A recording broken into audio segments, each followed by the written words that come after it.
Di sini saya akan ngebahas tentang etika. Nah, etika ini memiliki peranan yang sangat penting yang harus dimiliki dan dilakukan oleh para manajer dan juga pekerja. Mengapa? Ketika etika itu dilaksanakan, maka hubungan terhadap manajer dan pekerja dan tujuan yang diharapkan oleh perusahaan itu bisa tercapai dengan mudah dan maksimal. Oke, selanjutnya apa itu etika? Etika itu adalah hal atau pandangan yang membedakan apakah itu baik ataupun buruk gitu loh. Lebih tepatnya terhadap perilaku, baik itu individu terhadap kelompok, individu terhadap individu maupun kelompok dan kelompok. Nah, hal-hal yang harus dilakukan oleh manajer selain untuk mengembangkan bisnis atau merancang produk yang maksimal, mereka juga harus melakukan beberapa poin. Seperti yang pertama adalah kejujuran, di mana ketika perusahaan meluncurkan laporan keuangan, mereka tidak ada manipulasi supaya dapat memberikan data yang nyata kepada investor untuk melihat apakah ini baik atau buruk gitu. Terus juga ketika ada kejujuran, maka konsumen tuh atau pihak luar tuh bakal percaya atau yakin sama produk kita dan kualitas pekerjaan kita. Lalu yang kedua ada keadilan.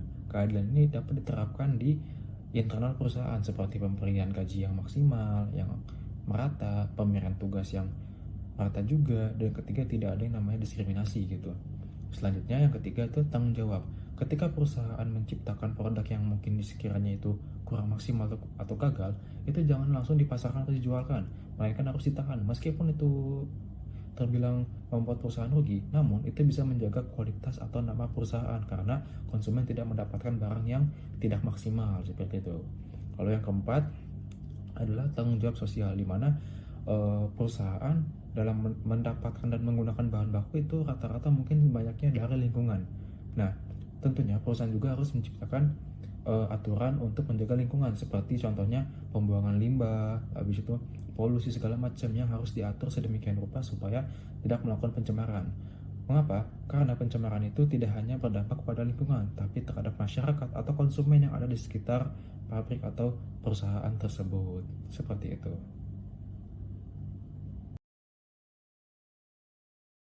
Perkenalkan, nama saya Cabila Vicesaan Nazlianti dengan NIM 142251207. Pada bagian ini kita membahas tentang ethical dilemmas, yaitu situasi ketika seorang manajer harus memilih di antara beberapa keputusan yang semuanya memiliki konsekuensi moral atau etika. Menurut konsep dalam manajemen, dilema etika terjadi ketika tidak ada pilihan yang benar-benar sempurna. Setiap keputusan bisa memberikan manfaat bagi suatu pihak, tetapi juga bisa merugikan pihak lain. Oleh karena itu, manajer harus mempertimbangkan nilai moral, dampak sosial, serta kepentingan berbagai pihak sebelum mengambil keputusan. Dalam praktiknya, manajer sering menghadapi tekanan seperti target perusahaan, tuntutan dari atasan, atau kepentingan finansial organisasi. Tekanan tersebut dapat membuat pengambilan keputusan etis menjadi lebih sulit. Karena itu, penting bagi manajer untuk memiliki kerangka berpikir etis, misalnya dengan mempertimbangkan apakah keputusan tersebut adil, apakah merugikan orang lain, dan apakah keputusan tersebut sesuai dengan nilai dan juga tanggung jawab sosial perusahaan. Dengan mempertimbangkan aspek-aspek tersebut, manajer diharapkan mampu mengambil keputusan yang tidak hanya menguntungkan perusahaan, tetapi juga tetap menjaga integritas dan tanggung jawab sosial.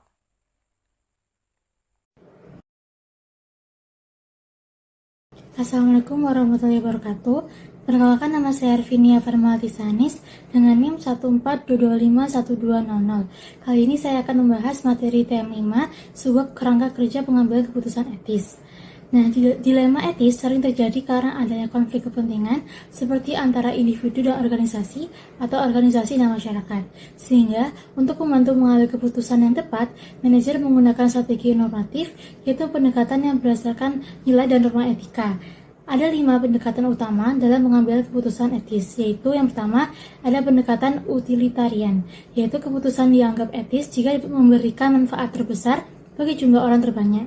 Yang kedua ada pendekatan individualisme, yaitu keputusan dianggap etis jika menguntungkan kepentingan jangka panjang individu karena pada akhirnya akan menghasilkan manfaat yang lebih luas. Yang ketiga, pendekatan hak moral, yaitu keputusan harus menghormati dan melindungi hak dasar manusia seperti hak privasi, kebebasan berbicara, dan persetujuan bebas. Yang keempat, ada pendekatan keadilan, yaitu keputusan harus didasarkan pada kesetaraan, keadilan, dan tidak memihak. Terdapat 3 jenis keadilan, yaitu ada keadilan distributif, keadilan prosedural, dan keadilan kompensasi. Nah, yang kelima ada pendekatan praktis, yaitu keputusan dianggap etis jika dapat diterima oleh masyarakat dan komunitas profesional, serta dapat dipertanggungjawabkan secara terbuka. Sehingga kesimpulannya, dengan demikian, kelima pendekatan tersebut membantu manajer mempertimbangkan berbagai aspek moral, sehingga dapat membuat keputusan yang adil, bertanggung jawab, dan dapat diterima oleh semua pihak. Sekian dari saya, terima kasih. Halo, perkenalkan nama saya Malahayati Suradi Putri dengan NIM 142251240. Pada bagian ini, saya akan membahas tentang Corporate Social Responsibility atau CSR. CSR adalah konsep di mana perusahaan tidak hanya berfokus pada pencarian keuntungan semata, tetapi juga peduli terhadap dampak yang dihasilkan dari kegiatan bisnisnya kepada masyarakat dan lingkungan. Singkatnya, perusahaan memiliki tanggung jawab yang tidak hanya kepada pemegang saham, tetapi kepada masyarakat, karyawan, konsumen, dan lingkungan sekitar. CSR sendiri mencakup 4 tanggung jawab. Yang pertama, tanggung jawab ekonomi, yaitu perusahaan harus mampu menghasilkan produk atau layanan sekaligus memperoleh keuntungan agar kegiatan bisnisnya dapat terus berjalan. Yang kedua, tanggung jawab hukum, yaitu perusahaan wajib mematuhi seluruh peraturan yang berlaku. Ketiga, tanggung jawab etis, yaitu perusahaan harus bertindak secara jujur dan adil pada setiap kegiatannya. Yang keempat, ada tanggung jawab filantropi, yaitu perusahaan harus secara sukarela memberikan kontribusi kepada masyarakat melalui kegiatan sosial atau program bantuan. Jadi, dapat disimpulkan bahwa CSR merupakan komitmen perusahaan untuk menjalankan bisnis secara bertanggung jawab dan tetap memperhatikan dampak dari sisi ekonomi, sosial, dan lingkungan. Perkenalkan, nama saya Fauzan Ramadan dengan NIM 142251224. Kali ini saya akan menjelaskan tentang Corporate Social Responsibility atau CSR. CSR adalah tanggung jawab perusahaan untuk tidak hanya mencari keuntungan, tetapi juga memperhatikan dampaknya terhadap masyarakat dan lingkungan. Dalam mengevaluasi CSR, manajer perlu melihat sejauh mana perusahaan menjalankan tanggung jawab sosialnya secara nyata dan berkelanjutan. Salah satu cara mengevaluasi CSR adalah dengan melihat hubungan perusahaan dengan para stakeholder. Stakeholder adalah pihak-pihak yang memiliki kepentingan terhadap perusahaan seperti karyawan, pelanggan, pemasok, pemerintah, masyarakat, dan pemegang saham. Perusahaan yang bertanggung jawab secara sosial akan berusaha memenuhi kepentingan berbagai pihak tersebut secara seimbang. Selain itu, evaluasi CSR juga dapat dilihat melalui konsep sustainability atau keberlanjutan.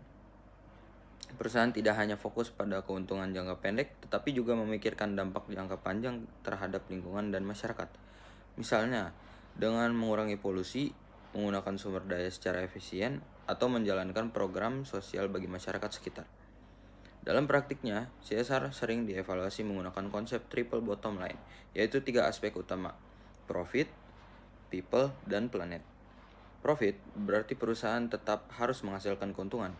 People berarti perusahaan memperhatikan kesejahteraan karyawan dan masyarakat. Sedangkan planet berarti perusahaan menjaga kelestarian lingkungan. Jika ketiga aspek ini berjalan seimbang, maka perusahaan dapat dianggap menjalankan tanggung jawab sosial dengan baik. Kesimpulannya, evaluasi CSR penting bagi perusahaan untuk memastikan bahwa kegiatan bisnis tidak hanya menguntungkan secara ekonomi, tetapi juga memberikan dampak positif bagi masyarakat dan lingkungan. Dengan menerapkan CSR secara konsisten, perusahaan dapat membangun reputasi yang baik, meningkatkan kepercayaan publik, serta menciptakan keberlanjutan bisnis dalam jangka panjang. Perkenalkan, nama saya Jeremy Rea Briliantoro dengan NIM 142251234. Dan kali ini saya akan membahas materi mengenai Managing Company Ethics and Social Responsibility. Jadi yang pertama adanya pengertian etika bisnis, yaitu prinsip dan standar moral yang mengatur perilaku individu atau organisasi dalam dunia bisnis. Tujuannya agar keputusan bisnis dilakukan secara jujur, adil, dan bertanggung jawab. Contoh perilaku etis adalah tidak melakukan penipuan, transparan kepada konsumen, menghargai hak karyawan, dan juga tidak merusak lingkungan. Lalu yang kedua, pengertian tanggung jawab sosial perusahaan atau CSR. Corporate Social Responsibility atau CSR adalah komitmen perusahaan untuk berkontribusi pada kesejahteraan masyarakat dan lingkungan selain mencari keuntungan. CSR berarti perusahaan memperhatikan dampaknya terhadap masyarakat, lingkungan, karyawan, dan juga konsumen. Lalu yang selanjutnya adalah tingkatan tanggung jawab sosial. Secara umum, tanggung jawab perusahaan terdiri dari 4 tingkat. Yang pertama, tanggung jawab ekonomi, yaitu perusahaan harus menghasilkan keuntungan agar dapat bertahan. Yang kedua, tanggung jawab legal, yaitu perusahaan harus mematuhi hukum dan peraturan. Yang ketiga, tanggung jawab etis, yaitu perusahaan harus melakukan hal yang benar dan adil walaupun tidak diwajibkan oleh hukum. Lalu yang terakhir adanya tanggung jawab filantropis, yaitu perusahaan berkontribusi pada masyarakat, misalnya melalui donasi atau program sosial. Kemudian ada cara perusahaan mengelola etika. Yang pertama, adanya kode etik perusahaan, yaitu panduan perilaku yang harus diikuti oleh karyawan. Yang kedua, adanya pelatihan etika, yaitu memberikan edukasi kepada karyawan mengenai perilaku yang benar.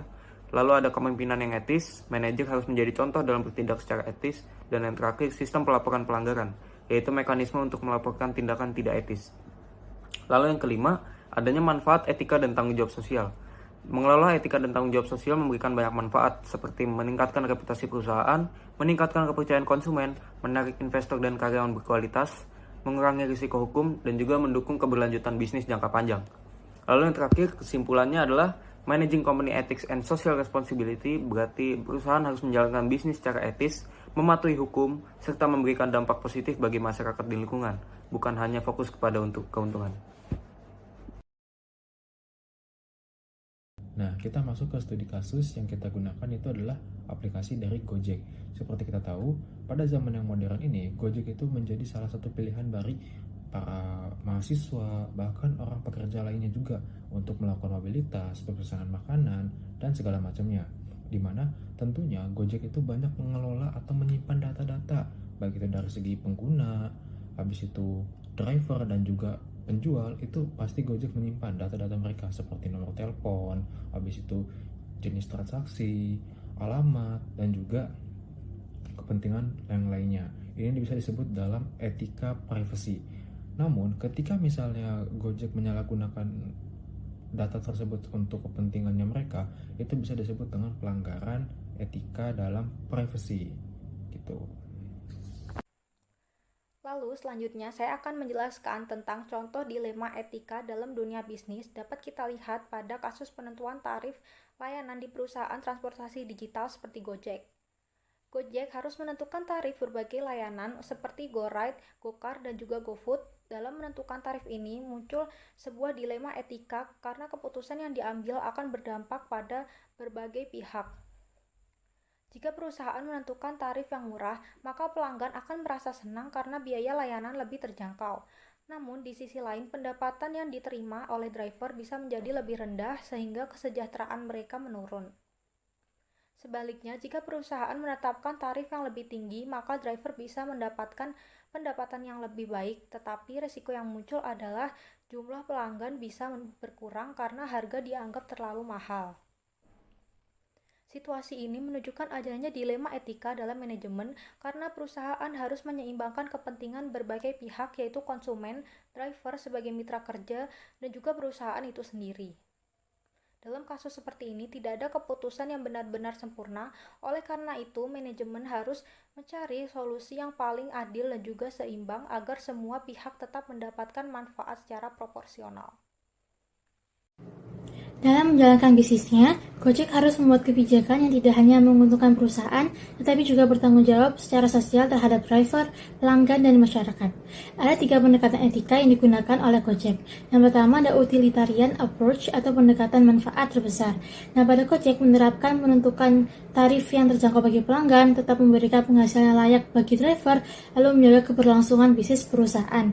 Yang intinya kebijakan dibuat agar menguntungkan sebanyak mungkin pihak.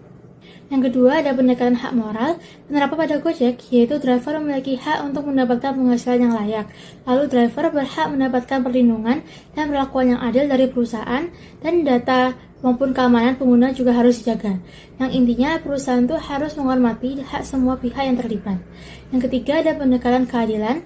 Nah, penerapan pada Gojek yaitu sistem pembagian komisi antara perusahaan dan driver harus transparan. Lalu ada aturan bonus, insentif, dan sanksi harus adil dan sama untuk semua driver. Yang intinya setiap kebijakan harus adil dan tidak merugikan pihak tertentu.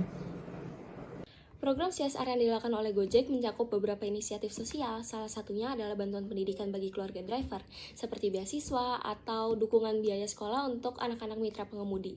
Program ini bertujuan untuk meningkatkan kesejahteraan keluarga driver dan membuka akses pendidikan yang lebih baik. Selain itu, Gojek juga memberikan bantuan sosial saat pandemi, misalnya dengan menyalurkan paket sembako, bantuan kesehatan, serta dukungan finansial bagi mitra driver yang terdampak penurunan pendapatan selama masa COVID-19.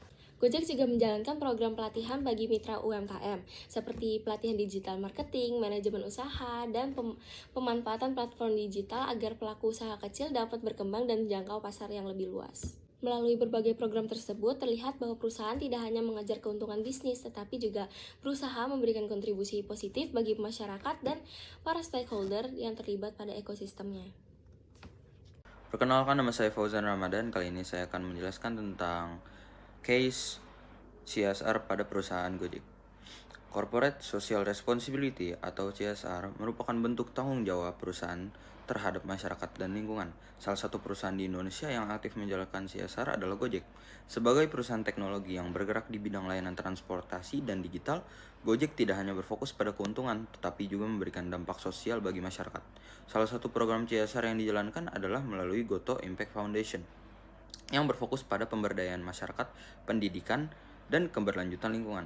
Selain itu, Gojek juga mendukung kesejahteraan mitra pengemudi dengan memberikan berbagai program pelatihan keterampilan, perlindungan asuransi, serta bantuan sosial bagi mitra dan keluarganya.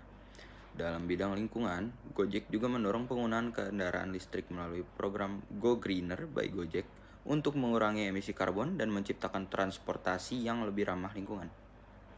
Melalui berbagai program CSR tersebut, Gojek menunjukkan bahwa perusahaan tidak hanya berperan sebagai pelaku bisnis, tetapi juga sebagai agen perubahan yang memberikan kontribusi positif bagi masyarakat dan lingkungan. Perkenalkan, nama saya Jeremy Brilantoro dengan NIM 142512234. Kali ini saya akan membahas materi mengenai Managing Company Ethics and Social Responsibility dalam kasus tanggung jawab sosial pada Gojek. Kasus tanggung jawab sosial pada Gojek singkatnya, Gojek sebagai perusahaan teknologi transportasi digital di Indonesia tidak hanya fokus pada keuntungan, tetapi juga menjalankan tanggung jawab sosial atau CSR terhadap masyarakat, mitra driver, dan juga lingkungan. Yang pertama, adanya tanggung jawab ekonomi. Gojek membantu meningkatkan perekonomian dengan menciptakan lapangan pekerjaan bagi jutaan mitra driver, memberikan peluang usaha bagi UMKM melalui layanan seperti GoFood, dan juga membantu masyarakat mendapatkan layanan transportasi dan juga pengiriman yang mudah. Yang kedua, adanya tanggung jawab legal. Gojek berusaha mematuhi peraturan pemerintah terkait transportasi online, perlindungan konsumen, dan juga sistem pembayaran digital. Yang ketiga, adanya tanggung jawab etis. Gojek menunjukkan etika bisnis dengan memberikan pelatihan dan dukungan bagi mitra driver, menyediakan fitur keamanan bagi pengguna dan juga driver, dan juga menjaga transparansi dalam sistem rating dan pembayaran. Yang keempat, adanya tanggung jawab filantropis atau sosial. Gojek juga melakukan berbagai program sosial, misalnya program bantuan untuk driver dan keluarga, dukungan bagi UMKM lokal agar bisa berkembang secara digital, dan juga program bantuan saat terjadi bencana alam. Kesimpulan yang bisa diambil adalah melalui berbagai program ekonomi, hukum, etika, dan juga sosial, Gojek menunjukkan bahwa perusahaan dapat menjalankan bisnis sekaligus memberikan dampak positif bagi masyarakat dan juga lingkungan. Hal ini mencerminkan penerapan Managing Company Ethics and Social Responsibility dalam praktik nyata.